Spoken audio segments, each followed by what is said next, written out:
Hej och välkommen till Inspirationsfamiljen. Det här är en vinterförvaringspelargonvideo, om man nu kan säga det. Idag tänkte jag att jag skulle ta och visa lite olika pelargoner som jag har. Det är olika blommor, olika blad. Jag har mer än 100 stycken olika sorter, så det kan bli riktigt kul för er att se vad det är för några som jag har. Och jag ska även visa hur ni kan göra inför att förbereda inför vintern med era pelargoner, för de kan inte stå ute på vintern.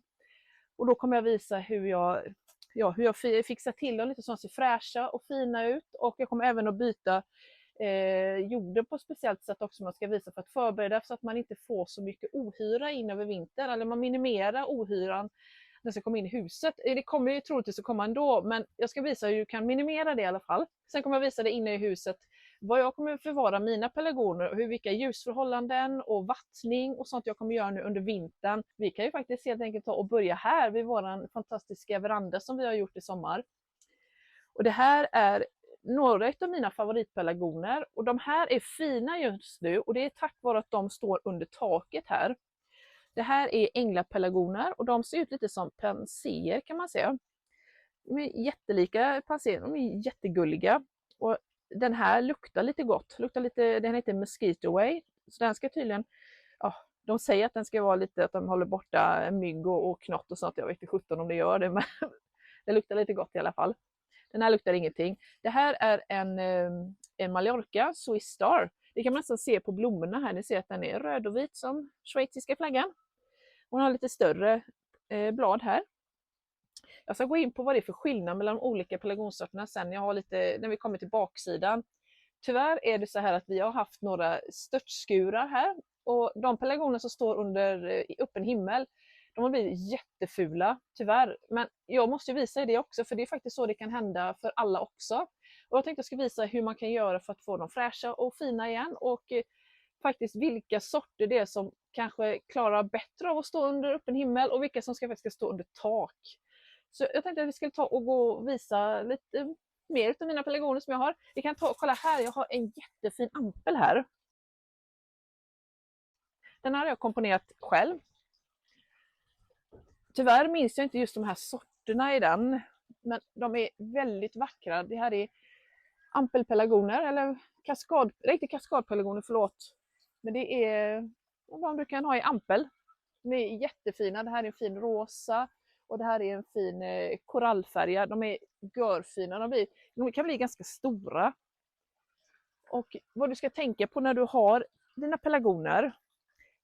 Ett av de grejerna du ska tänka på som är ganska viktigt, det är att du inte vattnar för mycket. Och mellan varje vattning så ska du låta jorden torka upp ordentligt. Sen kan du börja vattna igen. Och gödningen, jag tänkte jag skulle ta och gå igenom hur du ska tänka med gödningen både på vintern och nu på hösten när vi kommer till pelargoner på baksidan. Men jag skulle vilja visa mina kaskadpelargoner som jag har haft i mina blomlådor i år, som är för övrigt är gigantiska. Jag tänkte vi kan ta och hoppa över våran buxbomshäck här.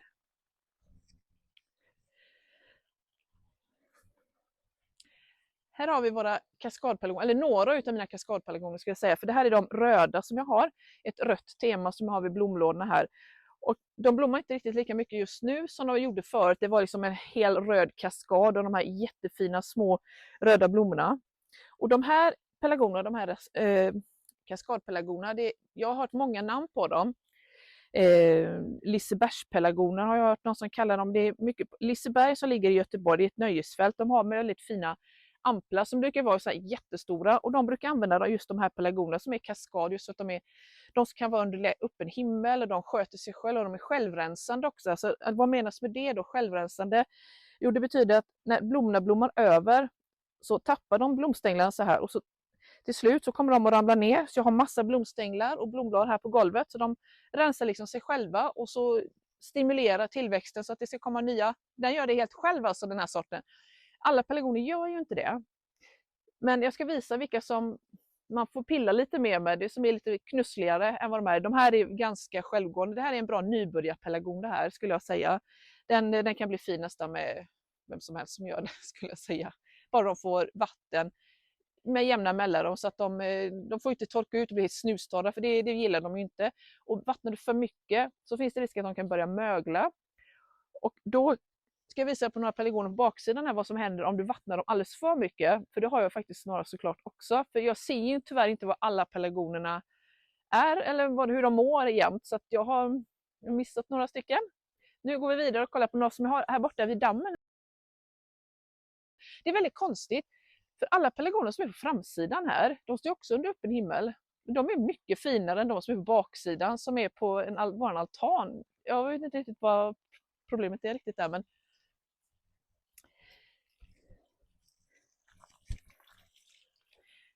här har vi några fina.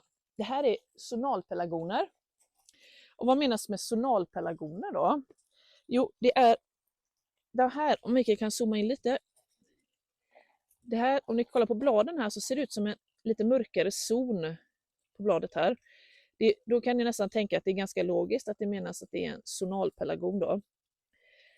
Och det finns ju lite olika sorter. Här har du en som har lite mörkare blad, kan jag se. Den är liksom mörkare i mitt och så är det en grönare kant runt här. Så det är liksom inte bara blommorna som är roliga när det gäller pelargoner, utan det är faktiskt bladen också. Så även om de inte blommar jämt så kan man få ett himla häftigt färgspel av bara bladen. Och jag tycker det är ganska häftigt, så att jag har ganska mycket olika sorter. Jag kan kolla på en mörk jag har här borta som är jättefin ihop med blomma. Där det är som, ja, det är liksom lyser blomman riktigt.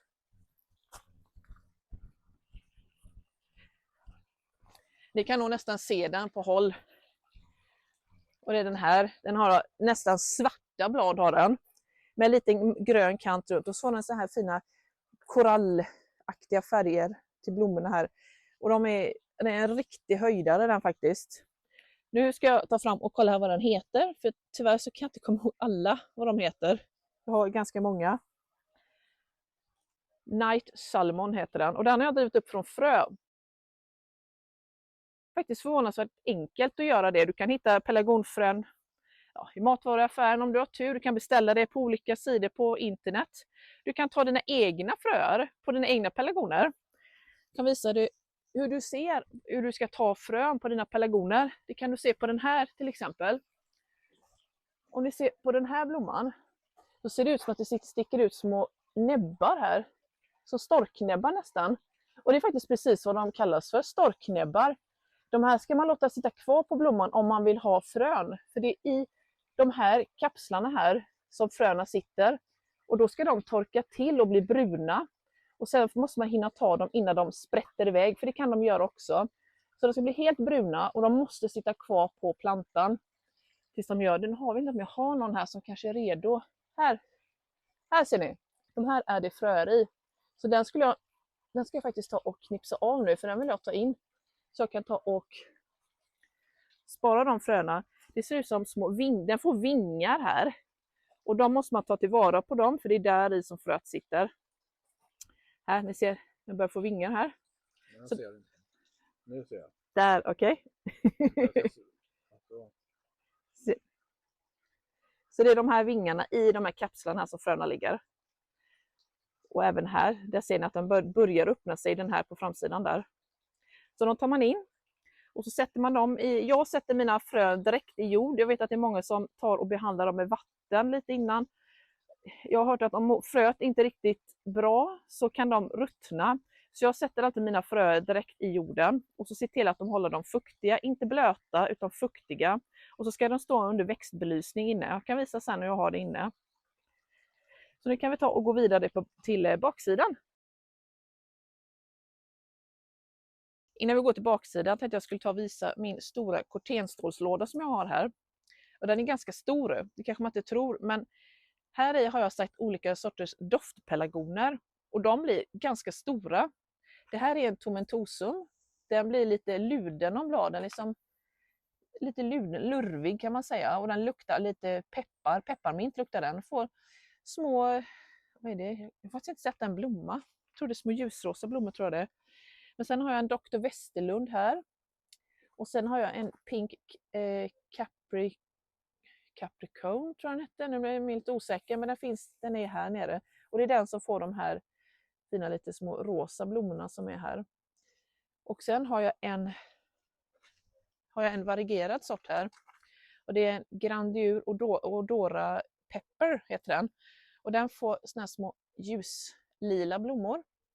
Och de här doftpelargonerna, de kan bli faktiskt ganska stora. Så har ni någon stort område, en stor kruka eller något som ni vill fylla ut med pelargoner som är ganska tacksamma för regn och sånt, så är det doftpelargoner faktiskt ganska tacksamma för dem.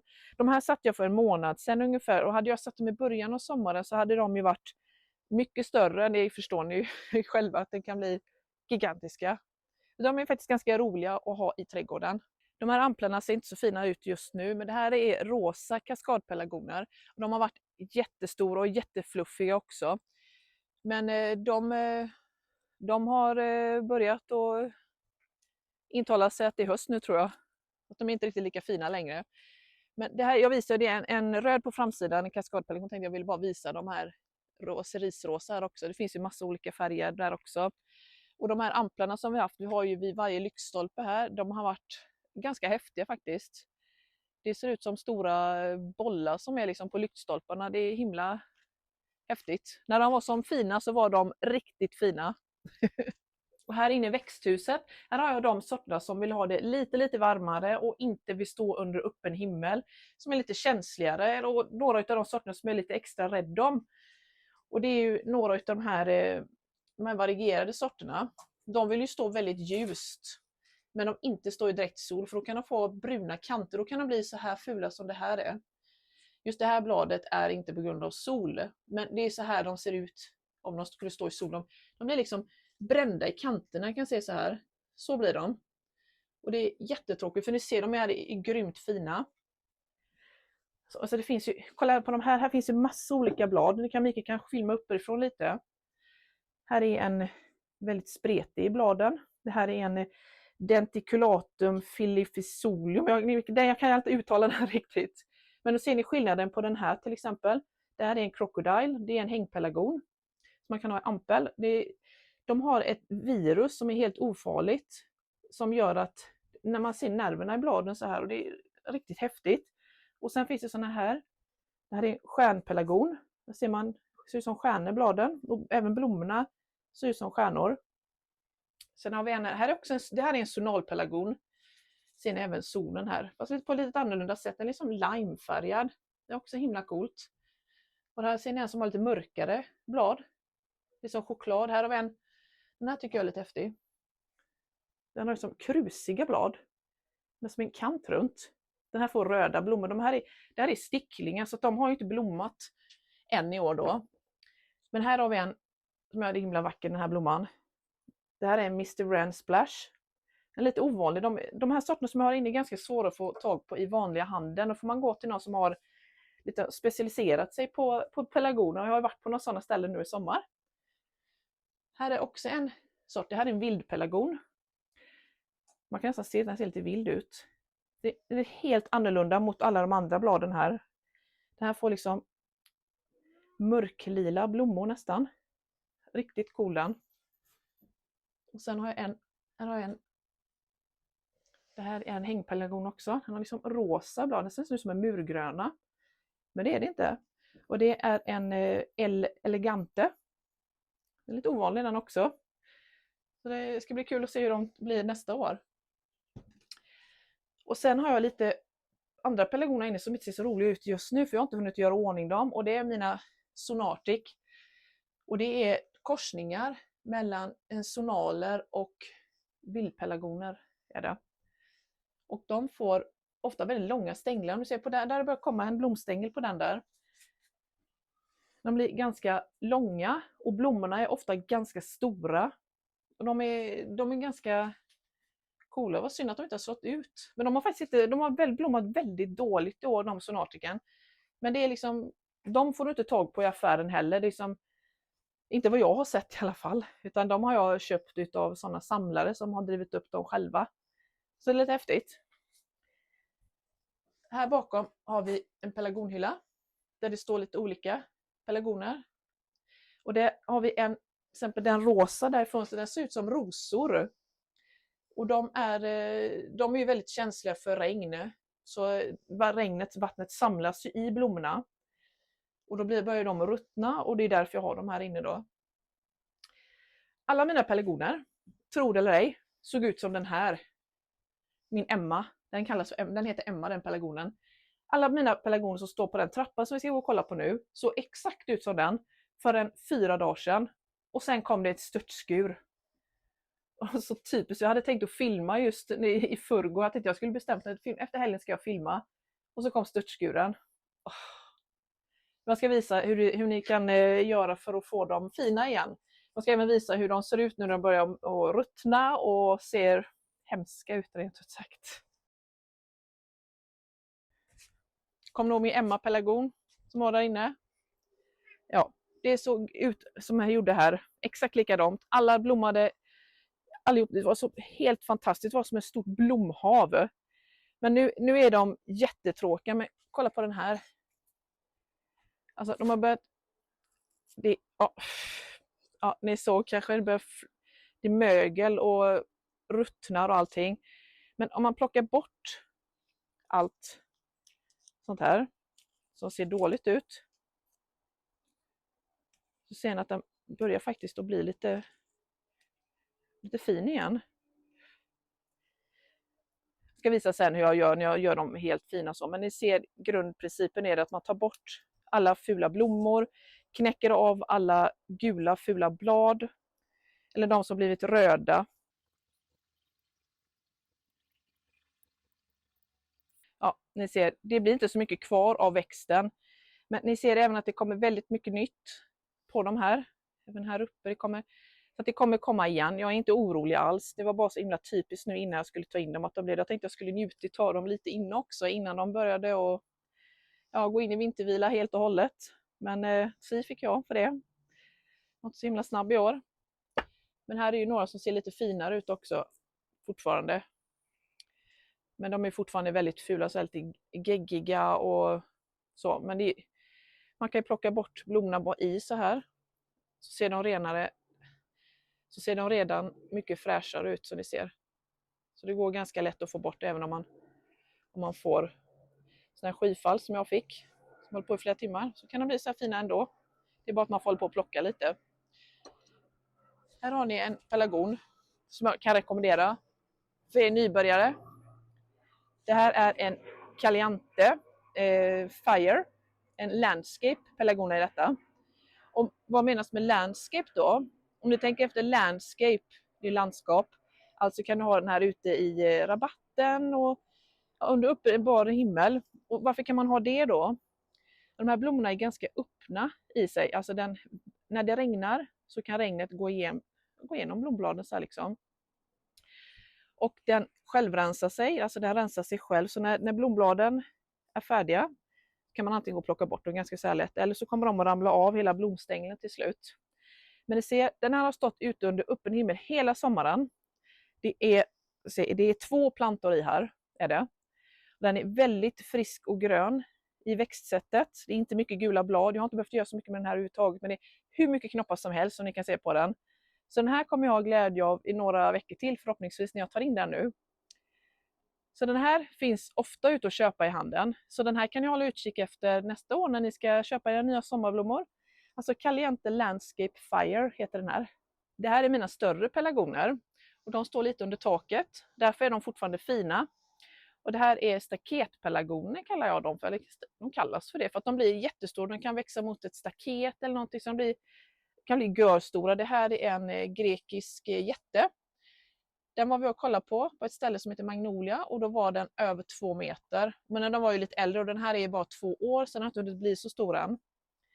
Den här med de här häftiga bladen, lite stjärnaktiga bladen, det här är en platinum. Den är himla häftig. Det är de här blommorna på den här. Och här är återigen de här storknäbbarna som jag pratade om förut. Det är där som fröna samlas i som sagt. Och här är faktiskt en annan sort. Det här är en William Langot. Den här kan man få tag på i handeln också ganska ofta. Och det är den som får de här fina röda blommorna. De tål inte regn lika mycket. Det kan ni se här. För här ute kommer det komma lite regn. Då blir de så här. Medan de här som står ute också under regn. De är inte alls. Ni kan se skillnaden. De här har stått i regn båda två. De här. Det är liksom en ganska stor skillnad på dem. De börjar ruttna och den här liksom ser jättefin ut. Trots allt regn. I det här bensinfatet här satt ju alla mina sticklingar som jag hade över. Jag vill inte hålla på och sköta om dem över sommaren, så jag satte dem bara här i. Det här var som en stor blomsterboll till regnet kom. Så det kan jag rekommendera till om ni har massa sticklingar över. Sätt i en stor kruka så här, de blir gigantiska. Eller ja, det blev det här i alla fall, för jag har gött dem med ganska mycket gödning. Jag har lagt i tomatgödning, lägger jag i sån här pelleterad form. Så tar jag och myllar ner det i jorden. Jag lägger ner det ungefär var 6:e vecka i alla krukor. För att de ska hålla sig fina i sommar och orka blomma. För de behöver ju mycket näring för att orka och blomma hela sommaren. Och sen brukar jag ha vid varannan eller ja, varje eller varannan vattning. Beror lite på hur ofta jag kommer ihåg det. Så brukar jag ha lite flytande näring i och även tomatnäring jag har haft också. Här är en annan pelargontrappa. Här har jag mina röda pelargoner. För att de fick inte vara med de rosa för de skar sig så himla mycket med det rosa. Men det är ju samma här. Här är också en väldigt fin, lite annorlunda blad på den. Så ni ser här, det finns massa olika. Och det är ju, ska vi se, här har vi en stjärnpelargon. Det ser ut som stjärnor. Och så ser vi de här vanliga, det här är vanliga sonalpelargoner. Det är helt annorlunda. Det här är också en staketpelargon. De blir också jättestora. Det här är en turkisk jätte. Den är himla häftig också. Och under våran pergola här har jag lite blommor som, de här vill inte stå under öppen himmel, de här som jag har här under. Förutom den här. Det här är en Calliope. Nej, nu tappar jag vad den heter. Det är en Calliope Hot Pink. Den är himla häftig. Väldigt fina blommor med vit mitt. Den här tycker jag är väldigt fin. Och för er som hänger med i pelargonvärlden så är det här Summer Twist Rose. Det här är ju årets pelargon 2025. Den trivs också väldigt bra under taket och blir väldigt fin och himla läckra blommor blir det. Och innan vi går och kollar vidare på hur jag ska göra med jorden och för vinterförvaring så att jag skulle ta och visa mina varierade blad som jag har här, eller blommor menar jag. Det här är Mrs Pullock. Den har 3 olika färger i sig. Den har även lite rosa i, gult och lite grönt i olika färger. Den har inte blommat i år tyvärr, men den får röda fina blommor på den. Här har vi en annan på ljusrosa blommor. Den här, och det är nu tappar jag helt den. Det här är en Aiko. Himla läcker. Och här är den med varierade blad som jag har som får ljusrosa vita blommor. De här är himla fina, de här gillar jag. Nu tänkte jag att vi skulle ta och kolla på när jag gör ordning mina pelargoner inför vintern. Och sen så ska jag visa hur jag tar sticklingar, för det gör jag på några av de sorterna som jag vill spara, som jag har i de stora krukorna ute, för de kan jag inte ha inne i huset. Och de får jag ha i garaget, och det är inte alltid att de klarar sig i garaget, för att de klarar sig faktiskt bäst inne under växtbelysning. Det bara är så. Hos mig i alla fall så är det så. Så nu ska vi ta och kolla på när jag byter jord. Och jag ska visa vilken jordblandning jag använder för att för mina må bra av det här i alla fall. Så jag ska visa jordblandning och jag ska visa hur jag tar sticklingar och jag gör dem fina. Och sen ska vi ta och gå in och titta på där jag ska ha dem. För jag ska inte förvara dem för vinter med belysning och allt sånt. Nu är det dags för steg 1 i övervintringsmetoden som jag brukar göra. Och det är att man byter ut de 2 översta centimeterna av jord till ny fräsch jord. För att i den översta jorden, det är ofta där som alla flygfän och alla skadedjur och sånt, de lägger ägg och bygger bo i den översta delen av jorden. Och byter man då ut det översta lagret, alltså ungefär 2 centimeter, jag brukar göra, det beror på.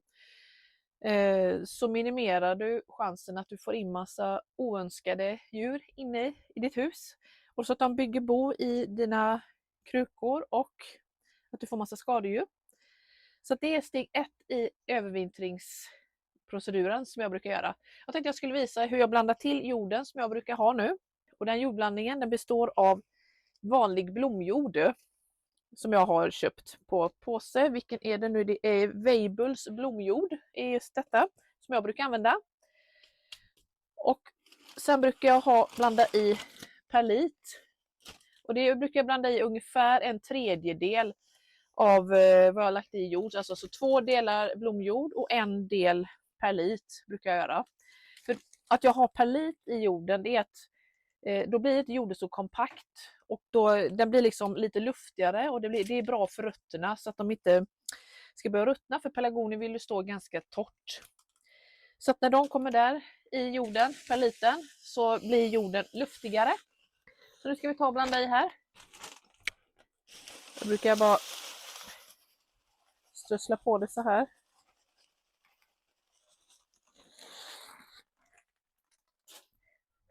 Och sen då så ska man ta och massera in perliten i jorden. Det är inte massera in, utan man tar och blandar in det så att den blir jämnt fördelad i hela jorden. Som ni ser nu så är den jämnt fördelad perliten här i jorden. Så nu är den helt perfekt. Så nu ska vi ta och börja och byta ut jorden i krukorna. Och då har jag redan förberett för en kruka här. Det här är en Calliope M Rose Splash. Väldigt fin i sorten. Den här trivs också väldigt bra ute över öppen himmel. Här har jag redan tagit bort de vissna bladen och alla överblommade blommor. Sen har jag tagit upp jordklumpen så här. Som ni ser här så har jag tagit bort ungefär 1-2 cm jord från stammen där och neråt. Så nu är det dags att fylla på i krukan här. Och då bara jag tar så här.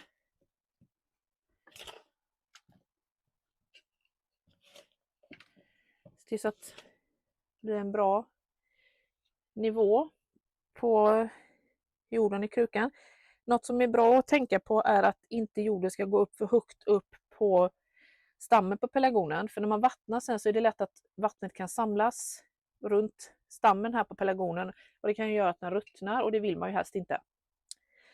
Så, och tillbaka med etiketter så vi inte glömmer vad det är för någon. Så fint blir det. Och så är det mycket fräschare ut också. Så nu tar vi och gör det på ungefär 125 stycken till. Och så tar vi in dem sen. Den här pelargonen, det här är en Calliope M White. Och M, det menas med att det är medium, alltså den blir inte så jättestor. Och som ni kan se så är den ganska tråkig, den har blivit så här ful av regnet. Jag tänkte jag skulle visa hur jag brukar göra för att få dem fina igen. Sen har man fått lite gula fläckar på bladen och så. Då brukar jag ta och knäcka bort alla fula blad här. Och så tar jag även och knäcker av alla blomstänglar så här som är överblommade. Då kommer den bli fräsch och fin igen.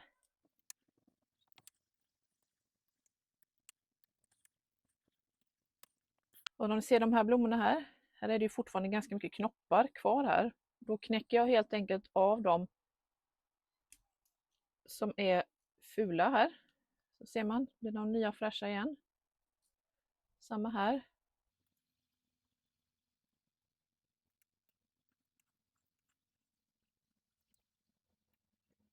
Så, nu ser det mycket fräschare och finare ut igen. Och det kommer fortfarande en massa nya knoppar här. Så fin gör man om de blivit fula efter ett regn eller om de har fått gula blad. Och så här tänkte jag skulle visa hur jag gör när jag byter jorden också. Tar helt enkelt loss ut blomman från krukan så. Passar på att titta i krukan så att det inte är några skadedjur i, så att det inte är någon rotlöss. Rotlöss är då ser det ut som en vit skimrande kant nere i krukan eller på krukans insida. Och även så kan det göra det på rotsystemet här nere. Men det vi ska göra nu är att vi ska ta bort det här översta lagret här. Tog jag bort härifrån. Så nu ska vi ta och fylla på med ny jord här uppe. Så vi ställer tillbaka den i krukan och fyller på nytt här uppe.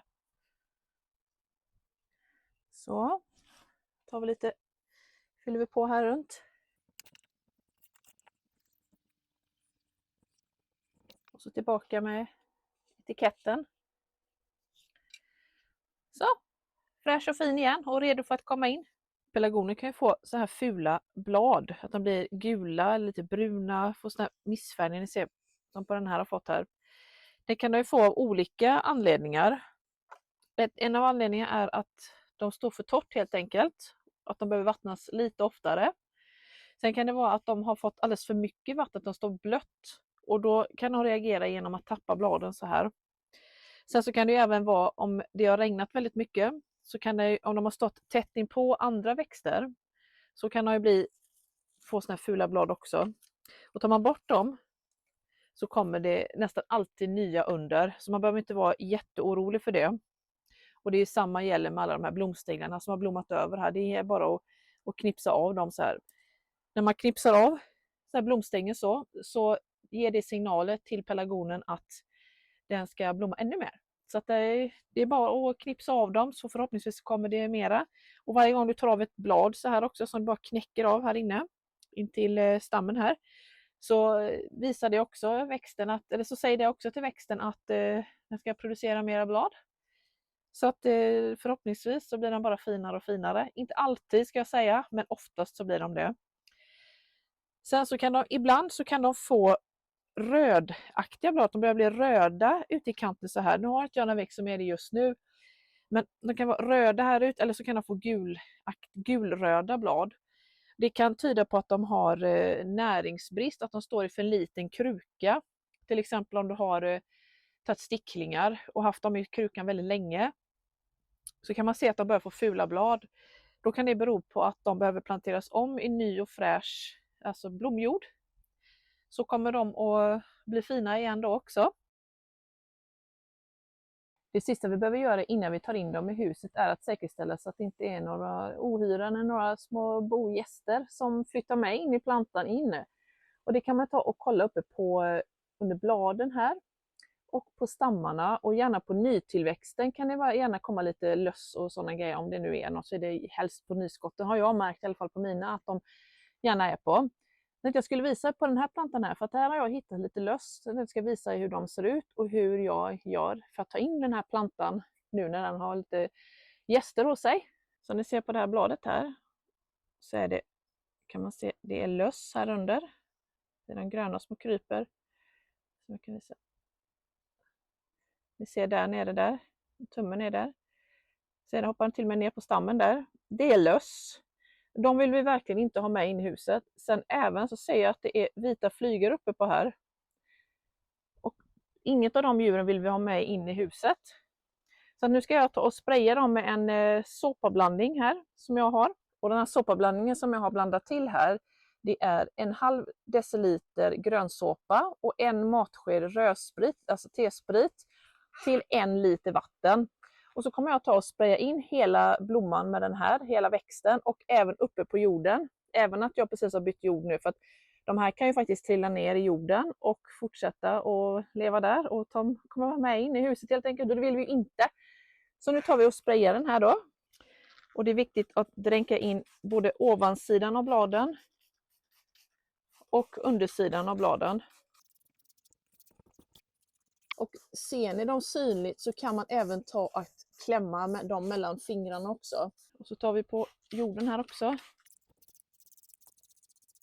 Nu har jag fått sprayat färdigt hela plantan, och jag har gjort det jättenoga på både ovansidan och undersidan och även uppe på jorden här. Så jag vet att hela plantan är täckt nu. Och det jag ska göra nu är att låta plantan lufttorka här utomhus tills den är helt torr. Sen kommer jag ta in den plantan i ett rum där det inte är några andra, eller ja, det ankommer några andra plantor som även har blivit besprutade med liknande metod här.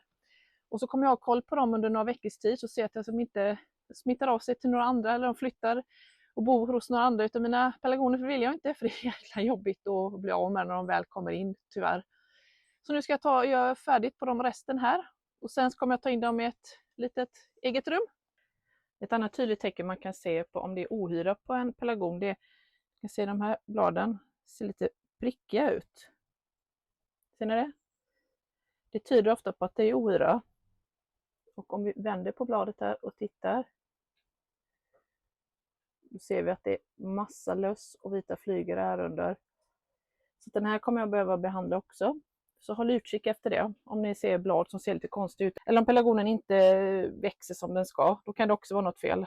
Jag tänkte jag skulle ta och visa var jag ska förvara några av mina pelargoner nu i vinter. Här har vi gjort en pelargontrappa i 1, 2, 3, 4, 5 våningar. Och sen har vi en belysning här uppe, en ramp som jag har på mellan 8 och 12 timmar per dag. Den går på timer. För de vill ju ha mycket ljus, pelargoner, om de står inne. Men man får ju vattna därefter också. Så här sätter jag ungefär 60 pelargoner får plats på den här. Sen har jag ju många i mina fönster här också. På lite olika ställen. Så den pelargontrappan tänkte jag att vi skulle ta och fylla nu med så många pelargoner det bara går. Så att de står bra och får mycket ljus. Jag har vi börjat att ta in mina pelargoner här. Och som ni ser, när min fina trappa här, mitt potdisplay som jag kallar det för, den är nästan helt full nu. Det är bara några platser kvar på golvet här till mina stora pelargoner som jag inte tagit innan. Men de kommer snart. Men som ni ser så står de ganska tätt, men ändå inte för tätt. De ska vara ganska luftigt runt omkring.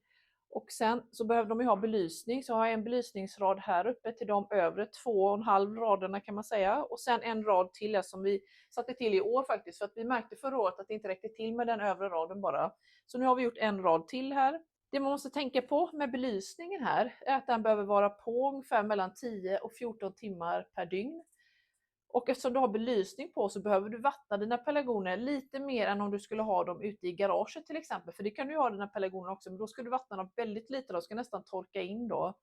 När du har dem inne här så behöver du vattna dem lite mer för de kommer torka upp ganska snabbt. Jag vattnar mina ungefär en gång i veckan, ibland lite mer. Det beror på när det är på säsongen, om det är nu början på hösten eller om det är på våren helt enkelt. Men nu ska de stå här och vara fina ett tag till, och när de börjar bli fula sen, för det kommer de att bli till slut, då kommer de att flytta upp på övervåningen här uppe, för där har vi förberett ett annat rum som är lite svalare för dem, med belysning också då, och där behöver vi vattna dem ännu mindre. Så att nu ska vi passa på att njuta av mina fina här på våra potdisplay som är precis i vårt vardagsrum här. Förhoppningsvis 2-3 veckor till kanske. Och så några kommer få stå här ännu längre då, för de kommer hålla sig fina nästan hela vintern hoppas jag på. För vissa sorter klarar av att blomma mycket längre än vissa. Och som ni kan se här så är det mina ganska stora krukorna som står här borta också. De har ju blivit riktigt stora i år. Det är mina frösådder, så att frösådder kan ju bli riktigt stora och fina om man har tur och sköter dem ordentligt. Det som är viktigt att tänka på nu när man har tagit in pelargoner så här, det är att man får inte vara rädd när de får så här gula blad som några av de här har fått här, mina pelargoner. Det är efter omställningen att de har varit ute i luften ute till att de kommer in till lite torrare miljö här inne helt enkelt och varmare. De är inte riktigt vana vid det, så de kommer behöva en omställning här kan man säga. Så de kommer tappa en del blad och de kommer bli lite gula som sagt. Men de kommer hämta sig sen och bli fina igen. Några har redan börjat ta igen sig och börjat bli jättefina, så ni kan se här, de börjat blomma om igen, vissa utav de här. En annan sak som är väldigt viktig med pelargoner på vintern, det är att tänka på hur man gör med gödningen. För du kan ju inte fortsätta göda som du gör på sommaren. De behöver att man drar ner lite grann på gödningen nu under vintern. Ungefär kanske till hälften eller en tredjedel av det som du har gett under sommaren. Och jag brukar bara ge flytande näring på vintern. Och här har vi då de finaste pelargonerna som är allra finast just nu. De är här precis här vi sitter vid soffan och de är extra fina för att de har extra belysning. Plus att de står i mitt sydfönster här som vetter mot syd. Så att de får ju lite extra sol på dagarna plus växtbelysningen. Så att de är jättefina just nu. De kommer nog vara fina ännu längre än de som är på potdisplayen där borta. Så de kommer få njuta av lite extra. En annan grej man kan göra med pelargoner, som säkert många vet, är att man kan ta sticklingar för att öka alla dessa vackra pelargoner. Jag tänker inte göra det idag, utan jag får göra det i en annan video. Jag hade tänkt att göra det idag och visa det. Alltså alla blommor som jag ville ta sticklingar av hade väldigt fina blomknoppar längst upp på alla de sticklingar som jag hade tänkt att ta. Och då vill inte jag ta sticklingar just nu, utan jag vill att den ska blomma färdigt först. Sen kan jag ta sticklingar. Så det får bli en video längre fram, så ni får hålla utkik efter den. Jag hade tänkt att vi skulle göra en pelargonserie. Det här är ju pelargonskola höst. Och förhoppningsvis så kommer det komma en pelargonskola vinter, en pelargonskola vår och en pelargonskola sommar. Så att det liksom går över hela året, alla årstider då. Så att det kan ni ta och kolla i spellistan som jag kommer skapa. Men än så länge så finns det ju bara höst. Så ni får titta på den här så länge. Om ni gillar den här videon så är jag säker på att ni kommer att gilla den videon. Så ta och titta på den nu direkt efter. Tack för att ni tittar på Inspirationsfamiljen och ha en fortsatt fin dag. Hejdå!